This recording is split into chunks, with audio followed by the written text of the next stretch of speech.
Hi friends, Kavitha Balaji here. ఇవాళ Carnatic vocal music సిరీస్లో, కీర్తన సిరీస్లో మనము ముత్తుస్వామి దీక్షితార్ గారి కీర్తన గురించి డిస్కస్ చేసుకుందాం. అది ఎట్లా అంటే హరికాంబోజీ రాగజన్యం అన్నమాట. చతురశ్రీ జాతి రూపకతాళం. రూపకతాళం అంటే తెలుసు కదా, 1 2 3 ఈజ్ వాట్ ఈస్ రూపకతాళం. రెండు మనకి దెబ్బలు, ఒక విసురం అన్నమాట. ఓకేనా? ఇది ఎట్లా అంటే నేను మీకు స్వరం సాహిత్యం 2 పాడి వినిపిస్తాను. 3 పల్లవిలు ఉన్నాయి దీంట్లో. 3 రకాలుగా పాడేదాన్ని. 3 పల్లవి సంగతులు అంటారు కదా, అదనమాట. సో ఇట్ ఇస్ సారీ గరి రే గమ ప నీ పమ గాయ రే గసా శ్రీ గణనాదం భజరే చిత్త పరా శక్తియుతం. ఫస్ట్ పల్లవి ఇది సాహిత్యం, స్వరం అండ్ సాహిత్యం.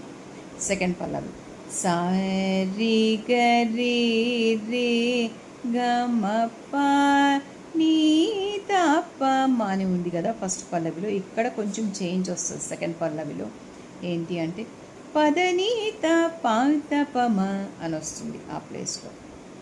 చీత పరా అలా అనాలన్నమాట. ఇది సాహిత్యంలో. గారేగసా ఇది కామన్. శక్తియుతం. తర్వాత థర్డ్ పల్లవి అన్నమాట.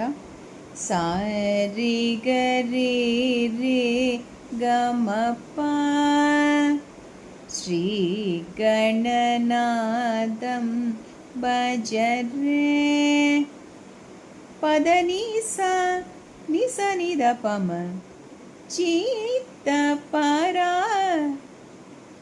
తర్వాత మనకి ఇంకో కంటిన్యూయేషన్గా ఇది స్పీడ్గా పాడే స్వరం ఉంది ఇక్కడ థర్డ్ పల్లవిలో. గమ పని దప మరి మగరీస గమ పని దప మరి మగరీస అని వస్తుంది. మనకి సాహిత్యం ఎలా వస్తుందంటే పదని సాని సని దపమ ఆ ప్లేస్లో చిత్త పరా అలా వస్తుంది. గమ పని దప మరి మగరీస శక్తియుతం అలా వస్తుంది అన్నమాట.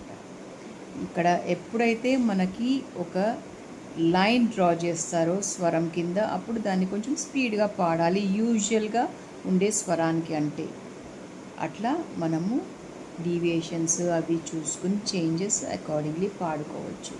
ఇది మీరు note చేసుకుంటారనుకున్నాను.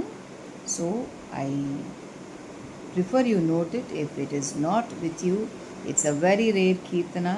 If it is with you, you try to sing along with me so that you will be getting the kind of singing how to do it. Thanks for watching my video. Next అనుపల్లవి video వేస్తాను, అది కూడా follow అయ్యి మీరు benefit పొందుతారని ఆశిస్తూ ఈ video తీశాను. Kavitha Balaji here. Follow my Insta, like, share and subscribe my YouTube channel. Thank you.